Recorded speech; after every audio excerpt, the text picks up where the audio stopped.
మాజీ ఎమ్మెల్యే పిన్నెల్లి రామకృష్ణారెడ్డిని మాజీ సీఎం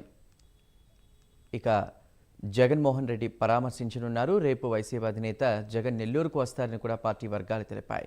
జగన్ నెల్లూరు జిల్లా పర్యటనకు సంబంధించి మాజీ మంత్రి కాకాణి గోవర్ధన్ రెడ్డి షెడ్యూల్ విడుదల చేశారు. రేపు ఉదయం 9:40 హెలికాప్టర్లో జగన్ నెల్లూరుకు వెళతారు. అక్కడి నుంచి రోడ్డు మార్గం ద్వారా చెముడుగుంటలో ఉన్న జిల్లా సెంట్రల్ జైలుకు వెళ్తారు. అక్కడ రిమాండ్ ఖైదీగా ఉన్న పిన్నెల్ని పరామర్శిస్తారు.